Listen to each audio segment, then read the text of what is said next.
Hello, everyone. I'm Dr. Pamela Brewer, welcoming you to this edition of M.E.S.H. M.E.S.H is the place where your mental, emotional, and social health is always on the agenda. And as always, I will remind you that it is not your job to be a mind reader, nor is it reasonable for you to allow other people to expect that of you. Now, I would like to introduce you to today's guest, Jo Scott-Coe. Jo, welcome to M.E.S.H. Thank you so much. It's a pleasure to be here. Excuse me, I've got a little frog in my throat. Well, Change of weather, maybe. you're allowed. Now, Thank you. this is not the first time you and I have talked. We talked many moons ago when you were in the process of just beginning to talk about a book that you had written then, which was entitled Mass. Can you Yes. bring us up to date? The title of Mass was A Sniper, Father, and a Priest. So, kind of not your typical connection. And I remember when I first saw the title, I'm like, okay, father, sniper? And I sort of had to R- go back and read the title again. I thought, okay, really, I need to do something with my glasses here. Tell us about that. What's the update on So the that public? update Yeah, the update is that that book, which was an exploration of the relationship between Charles Whitman, who was a 1966 UT Austin sniper, the Tower Sniper, as he's often called, kind of one of the iconic first American mass shootings that made international media. The book was an exploration of the male influencers in his life, one of whom was his father, who was incredibly violent and cruel, and the other was a priest. And when I originally went into that project, I just thought, oh, I was going to explore what happened to the priest and, where he was now, et cetera. And what I found was a very murky story. And so since the book was published, what happened was that the diocese where he was associated, the Diocese of Galveston, Houston, has identified him as credibly accused of abusing children. And that was about 9 months after the book came out. And it's interesting that it was after the book came out, but Yes. perhaps that's another story in and of itself. You have now written another book, which is entitled Unheard Witness. And I have to say that as I was looking at it, I kind of felt this almost relentless sense of danger. I mean, it's marvelously well written, and it's a horrifying true story. Tell us a little bit about Unheard Witness. So, Unheard Witness is the story of one of the first victims of the UT sniper. So, we know that he was victimized as a child, and it's a cliche to say that hurt people, but not everyone who's hurt does. In fact, as we know, victims often are trying not to replicate the damage. In Mhm. his case, what happens is he marries a young woman, and this story centers her life and centers her experience with him.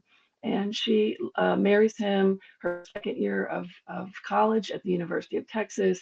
And she is murdered by him before he commits the tower shooting, just in the hours before that tower shooting. But what we see is that he was a constant source of danger, instability, coercion in her life. And what we see is this person who was otherwise very unguarded and very socially intelligent, how it dawns on her what she's living with and how she's trying to move away from him and runs out of time. Clearly runs out of time. You indicate that about 60% of mass shootings are often preceded by domestic violence in the home. That is such a scary statistic. Can you speak to that for a moment? Sure. I think one of the estimates is actually closer to 70% that that a murder or a history of domestic violence or abuse in the home is the trend for mass shootings. That cross over into the public. And so what's so important about that is that that means that that mass shooting is a culmination rather than a first strike. And so we have to be more curious and we have to be more informed about what's happening off stage and off camera And part of that for us as bystanders, neighbors, families, coworkers, is being more curious about what the experience of someone who's being victimized and is trying to survive looks like and sounds like, because it's very different from on the other side of research or the other side of theory versus as someone is trying to live it forward. And we can really learn a lot from that.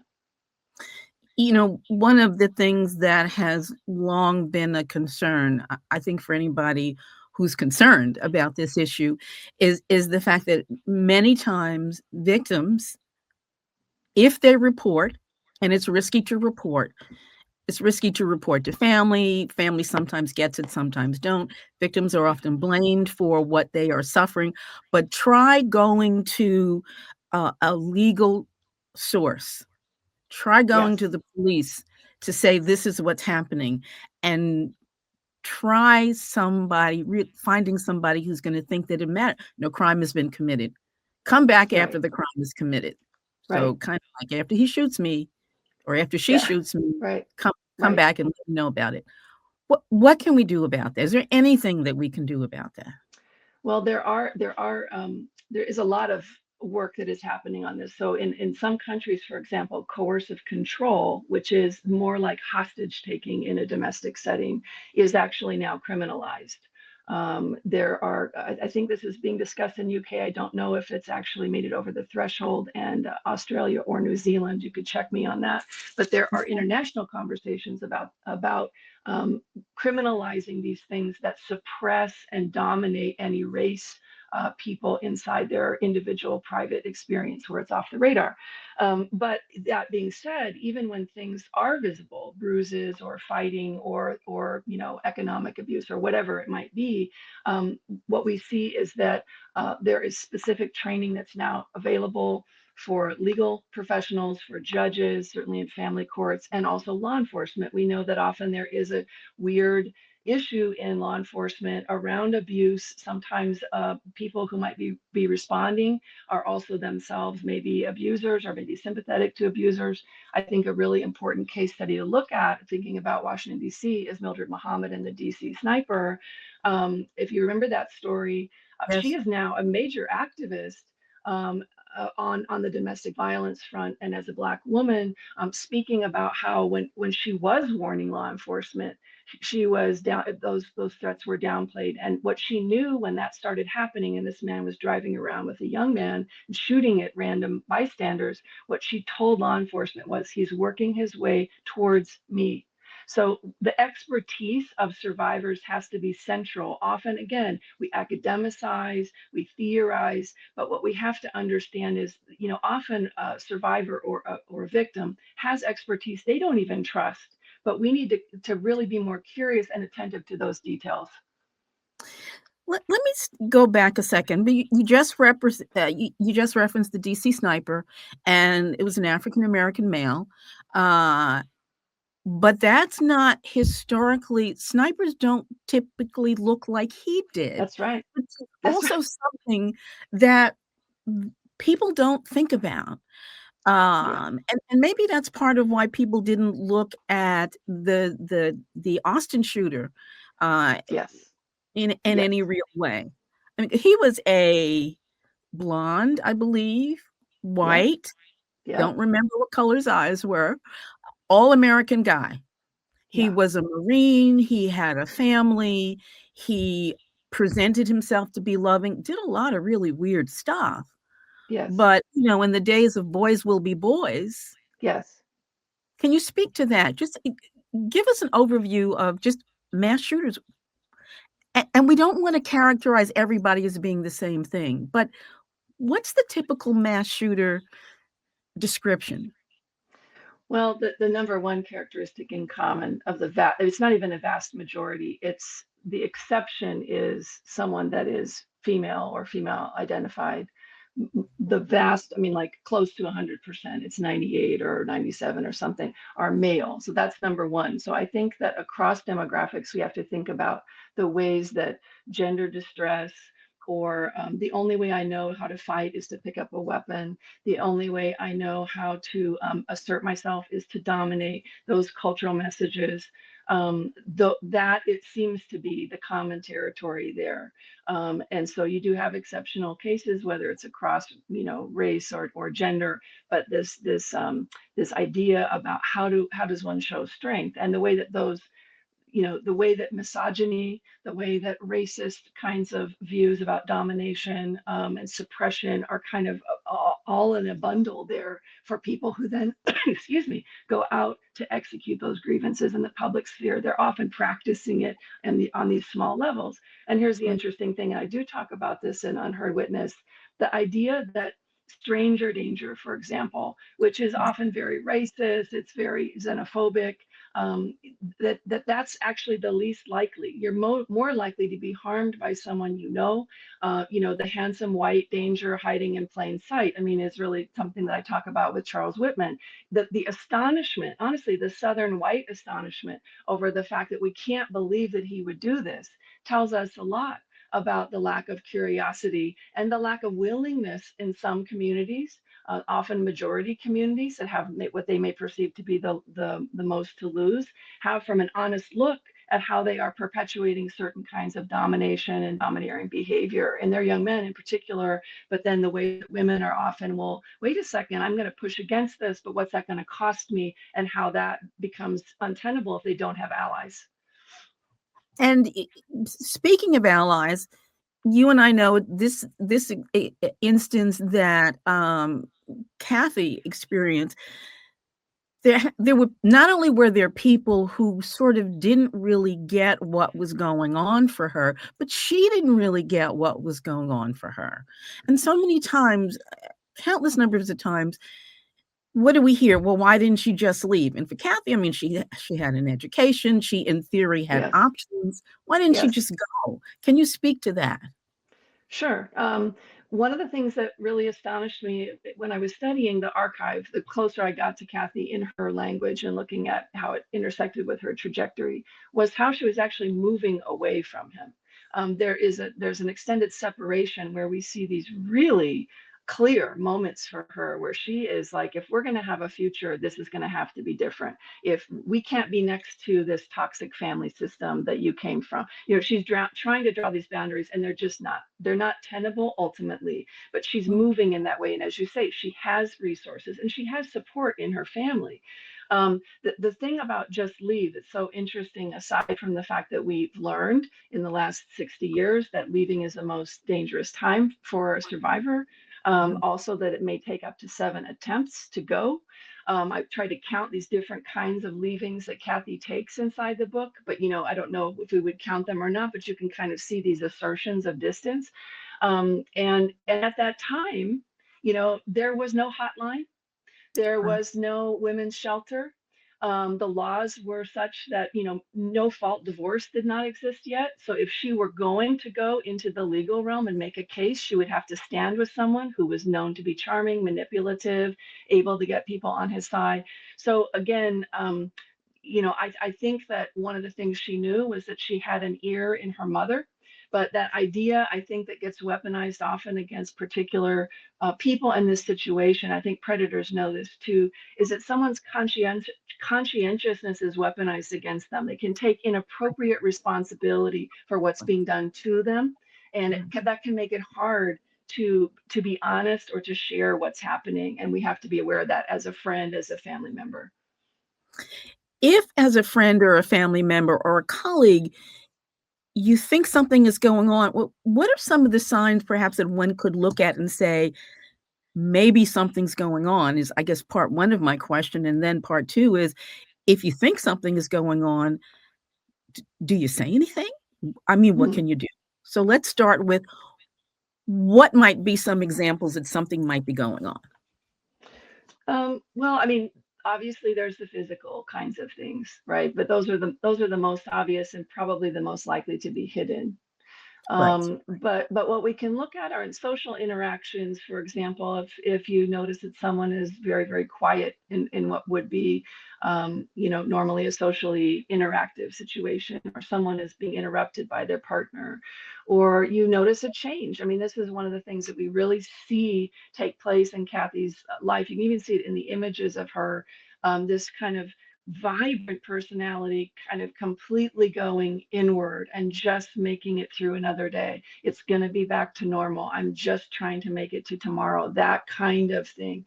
Trying to unpack that with someone as a friend without judgment or without like, I'm going to play lawyer and make arguments for you, or I'm going to put you on a plan, but more like, how are you feeling? Right. That didn't seem very nice to me. Did that hurt your feelings? Do you want to talk about it? And in a gentle way, being available to knowledge that would be hard for somebody to bring forward is important.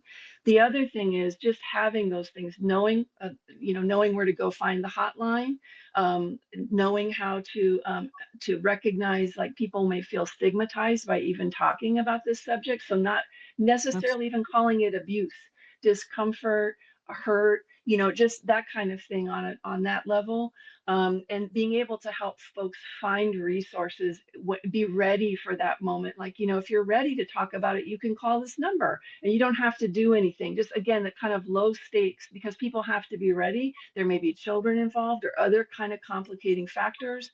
And one of the Absolutely. things that's wonderful in the resources, I just want to end with now, is that National Coalition Against Domestic Violence, for example, and a lot of local resources everyone should check. Um, they will have things like, what's a plan? The survivor needs to make a plan.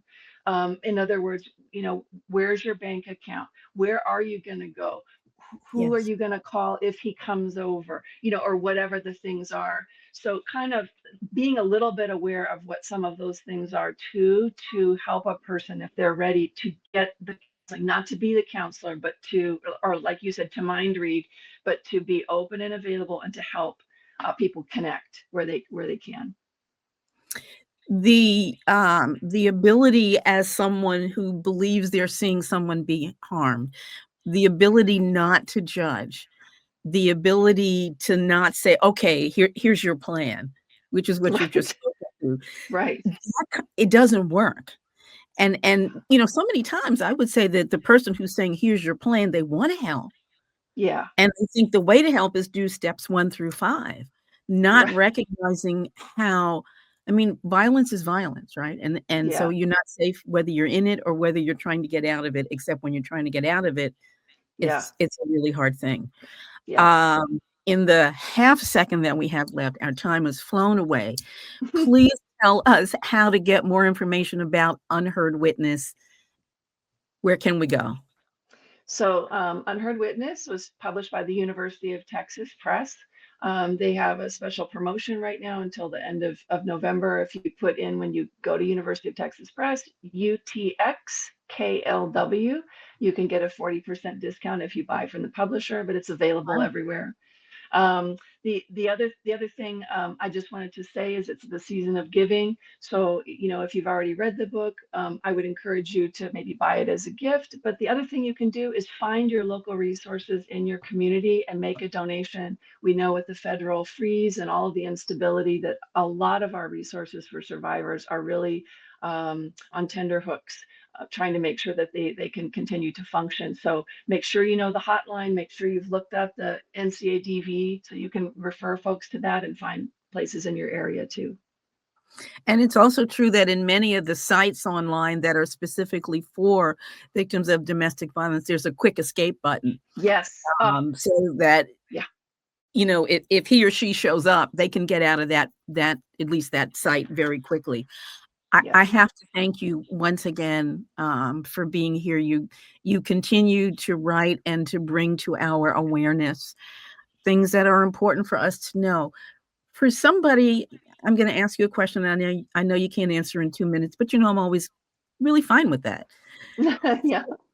For the Kathy who's looking now, who's listening Mhm. to what we're saying now, what do you want her to think about? Mhm.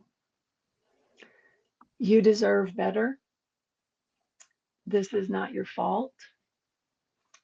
There are friends for you, and you deserve to find them. And take it one step at a time, but don't wait too long, because your choices are up to you, and that's what you can control. And if you can connect to somebody who can help you if you want it, there are so many resources and folks who are ready on that other side for you. Thank you for that. I know that Unheard Witness touches on so many things that we're not used to really talking about out loud. So thank you for what you've done. My guess is that we will see you again. I hope to. Thank you, Dr. Brewer. All righty. Folks, author Jo Scott-Coe, author of Unheard Witness.